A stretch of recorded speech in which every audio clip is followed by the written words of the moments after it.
When the fog is creeping and the moon is low, when the town is sleeping, Gauntlight starts to glow.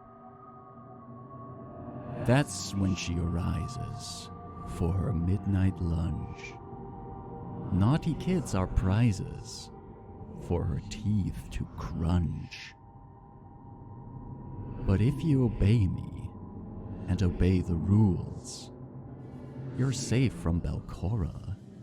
She just eats the fools.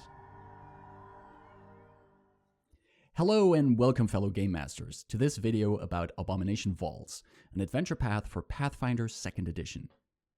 If the little nursery rhyme didn't scare you and you're still interested in running this massive dungeon crawl, then you are at the right place. In this video, I want to provide you with some essential background and history for the Abomination Vaults, a brief overview of each level of the dungeon, and some tips on how to utilize the town of Otari in your campaign. This video is not a full deep dive into the entire adventure path, and if you want to run this adventure, I strongly suggest reading the books before you do so. Paizo's adventures are generally well written, with a lot of great details and actionable advice. Before we continue, I want to stress that this video is for GMs who want to run Abomination Vaults. As such, this video will be filled to the brim with spoilers and is not meant for any players of this adventure path or those who will play in it in the future. If you are not a GM who wants to run this campaign, please stop this video now and, I don't know, go make a cool new character on Path Builder or something. With that being said, let's dive into the secrets of the Abomination Vaults. Abomination Vaults tells the story of a massive dungeon underneath the swamps north of Otari, a fishing town on the Isle of Kortos. The events in the current day are informed by what happened in the past, so let's first flip back in our history books to the distant past of the year 4219 AR. In 4219 AR, the Harovex family was ejected from the city of Absalom. For a long time, the Harovex of Absalom have worked in the shadows, making sacrifices to the outer gods in an attempt to garner more eldritch power. Once their practices are discovered, they are forced out of the city and flee to Andoran, where they live in poverty. These events made a strong impression on the then 6-year-old Belcora Harovex. From the day she was born, Belcora was told how she would be the most powerful scion of the Harovex line, becoming the harbinger of Nimbaloth, the empty death. Having lost her home and witnessing her family dying in poverty, her hatred for Absalom and its people was solidified, and she swore she would have her revenge. In 4230 AR, 17-year-old Belcora is the last living member of her family, and secretly travels to the Isle of Kortos. A vision sent by Nimbaloth guides her to a place deep in the swamps, where she starts to build a lighthouse and called it Gauntlight. Belcora then proceeds to dig deep into the earth beneath it, eventually reaching a shrine to the empty death far below the surface. In 4234 AR, the work on the Gauntlight and its connection to the Shrine of Nimbaloth is completed, and Belcora proceeds expanding the layers of her dungeon, filling it with servants, allies, and terrifying monstrosities. Her plans to strike against Absalom take more and more shape, and she seems to get closer to her ultimate goal. In 4244 AR, 10 years after the completion of the Gauntlight, a group of adventurers known as the Rose Guard travel to the swamp to investigate the mysterious lighthouse. Here they find Belcora's lair and her dark plans, and enter her stronghold to disassemble her operation. The Rose Guard succeeds in slaying Belcora, but the party's rogue Otari Ilvashti falls to his death. Never discovering the sprawling dungeon below, the Rose Guard retreats from that Pyrrhic victory. On the coast not far from the lighthouse, the living members of the Rose Guard start constructing a small port community and name it after their fallen comrade. The town of Otari was born. Time passes, and the lighthouse and dungeons beneath are forgotten. The town of Otari goes through eras of growth, abandonment, and eventual resettlement, and from there blossoms into a productive and welcoming coastal town with a strong lumber industry. In 4719 AR, 2 years before the adventure path starts, Belcora returns as a ghost in the depth of the dungeon. After almost 500 years, her servants have split up into various factions, and she starts her work to bring them back under her control and to reignite the pale blue light of the Gauntlight. All of this time, the town of Otari remains unaware of any threats the lighthouse and ruins might pose. It's not until 4721 AR that this wicked place catches the attention of some.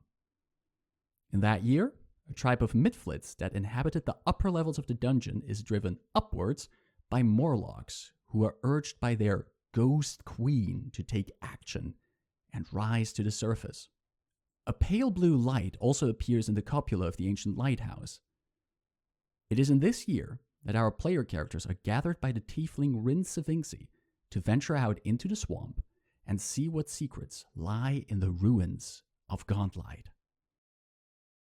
The Abomination Vaults cover a total of 10 floors, going from the above-ground ruins of the fortress all the way down to the dreadful Temple of Nimbaloth. Each floor has its own themes and factions, and the books do a great job instructing the GM on the details of these. What follows is a brief summary of each floor, and the most important factions the party will encounter. The ruins of Gauntlight are the first floor, being the only above-ground part of this entire dungeon. Overgrown, crumbled walls hint at the former glory of these fortifications, but most of it has been ground down by time. Standing mostly undamaged in its center, however, is the lighthouse known as Gauntlight. The main faction the party will encounter here are the Midflits tribe known as the Mudlickers. They have been driven upwards by the Morlocks, or mushroom-eyed people as they call them. Boss Skrong, their great leader, has overambitious plans to take over Otari and return his people to greatness. The second floor is the former servants' quarters. Belcora's minions and workers lived here, but most of them fell in the panic that ensued after Belcora was killed by the Rose Guard. This floor is home to the Morlocks, who call themselves the Children of the Ghost Queen.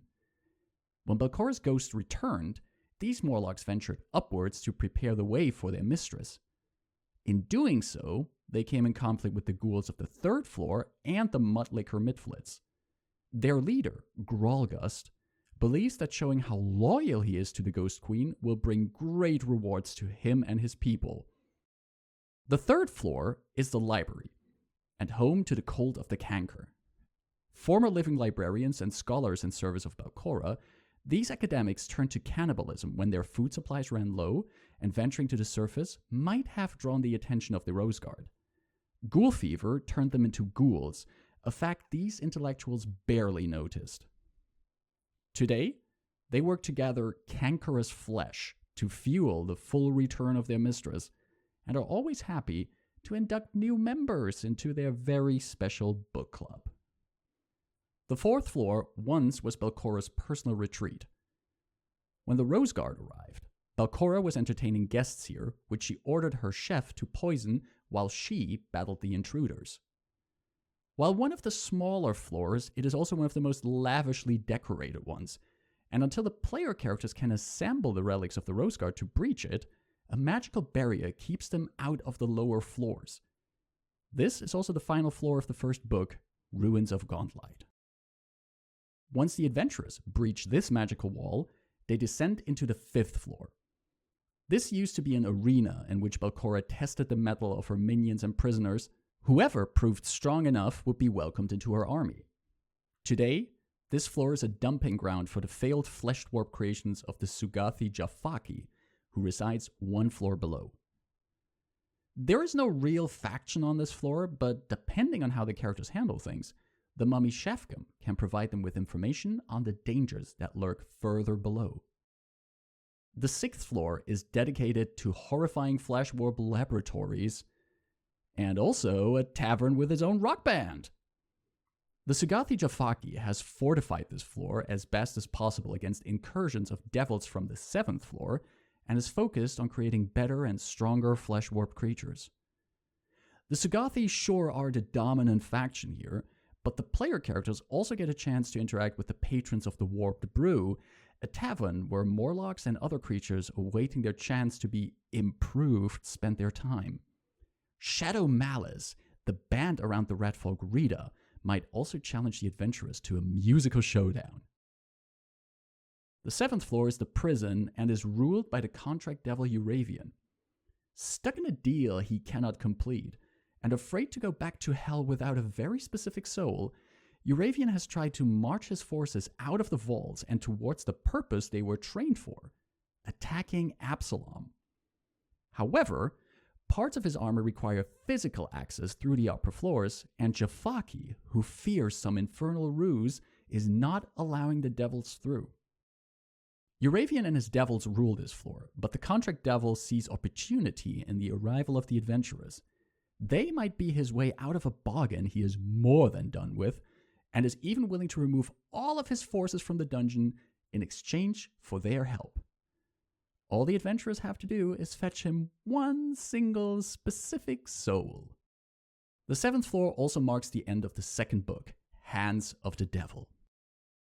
The 8th floor covers a vast network of natural caverns, which Belcora repurposed to a fungal garden with freshwater lakes.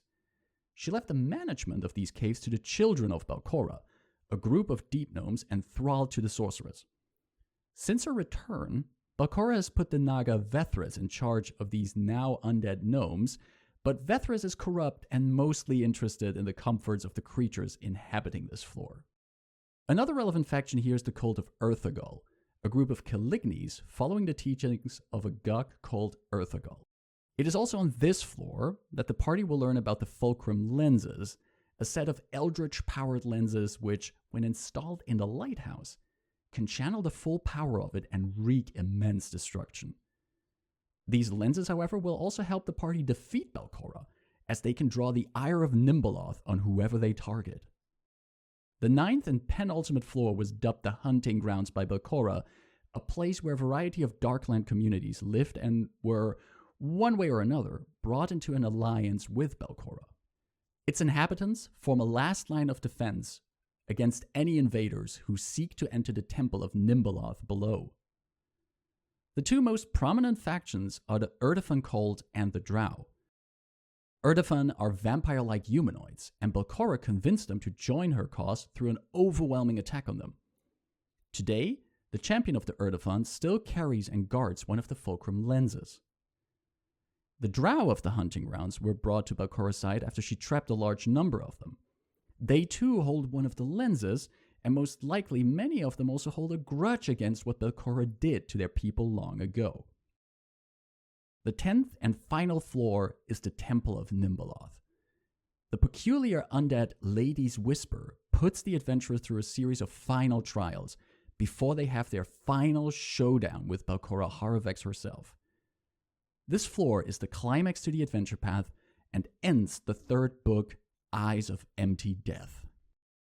Nestled on the southern coast of the Isle of Kortos, Otari is a quaint town with an active lumber industry, a harbor, shops, and a collection of interesting individuals. Otari is a home base to your adventurers. In between their excursions to the dungeon, they will return here to rest and recover. Having the player's characters be either from Otari or having lived there for a while makes sure they are rooted here, and will make them immediately care more about the safety of their town. You should also consider establishing relationships with the many NPCs before the game starts. A player character might have worked at Morlabin's bookstore, and another might have helped Osef Menemes on one of his previous election campaigns. Otari has a large cast of characters, some of them inclined to help the player characters, some who might be anything but inclined to do so. The important thing is that Otari and its citizens add a layer of life to your game, which makes it less of a straight-up dungeon crawl and will hopefully make your players and their characters care more and more about the fate of this quiet town. I do want to highlight a few specific NPCs, because they will be relevant to the plot, but the first book of the adventure path does not really clue you in on their importance. Knowing beforehand that they will play a pivotal role in some of the quests can help you integrate them better into the plot. First is Carmen Rajani. Related to Vol Rajani, one of the members of the Rose Guard, Carmen's history is not as glorious as that of his ancestor. Since his parents were waylaid by bandits, his life has become a tapestry of bad decisions, debt, and anger. He owns the smithy Blades for Glades, but often doesn't even work there. In the evening, he can be found drinking in Crook's Nook and will do thieving jobs for the Osprey Club when money is tight. He has also tried to run for mayor 2 times, both times being clearly defeated by Osef Menemes. Carmen resents the fact that the Cooperative Blade, the weapon of Vol Rajani, is an exposition piece in the Dawnflower Library and not in his possession. The reasons for his family no longer owning the sword are not clear, but Carmen is very clear about his opinion that the blade should be returned to him. Carmen Rajani is an important NPC at 2 points in the Adventure Path's second book, Hands of the Devil. At the start of the book, the party needs to find relics of the Rose Guard to breach through a magic barrier that blocks their path. When they want to acquire the Cooperative Blade from the Dawnflower Library, they learn that Carmen has stolen it and fled town. The player characters track him down and fight him, deciding his fate. Towards the end of the book, the contract devil Euravian offers the player characters a deal. He will recall all of his devils from the vaults and leave this plane of existence in exchange for the party getting him the soul of Carmen Rajani. Euravian owes a more powerful entity the soul of a Rajani, and they are the only ones who can help him based on the terms of the contract he signed. Knowing ahead of time of Carmen's involvement in the plot can give you more chances to have the PCs interact with him and form their opinions about his current situation and demeanor. This might make them dislike him more or consider helping him to reform his ways. Depending on their interactions with Carmen, having to choose if they want to condemn his soul to hell will also be a tough moral choice for the characters. Another important NPC is Doriana Menemes. Doriana is the teenage daughter of Osef Menemes, the mayor of Otari. While she seems to live the normal life of a teenager from a relatively wealthy family, she has latent psychic powers. These powers attract the attention of an extraplanar being, which will start an important quest in the second book of the Adventure Path. Once the adventurers break a magical barrier in the Abomination Vaults, a denizen of Leng called Isan Kalir starts to telepathically reach out to Doriana because of her psychic potential. He is known to her as the Motley Man and tries to gain control of her mind. Isan Kalir himself is still in the vaults, and once the party learns that Doriana is affected by this nightmare entity, they can take action to trace him to his lair and deal with him. If you want to have this plot not come as a total surprise, make sure to hint at Doriana's psychic potential. When the party is visiting Menemes Manor, Doriana might be there subtly moving small object with her mind when she thinks no one is watching. She's trying to hide her abilities, but if a player character can win her trust, she might open up to them. That way, when Isan Kalir starts to influence her, the party has more personal stakes in saving the young Menemes. There are more NPCs in town with their own quests, but these two feel very important and impactful on the story, so it is good to take note and implement them early into your campaign. That's it for this video. I hope this information helps you in preparing to run your version of the Abomination Vaults. If you have any questions or comments, feel free to share them with me. Thanks for watching, stay safe, take care, and see you soon.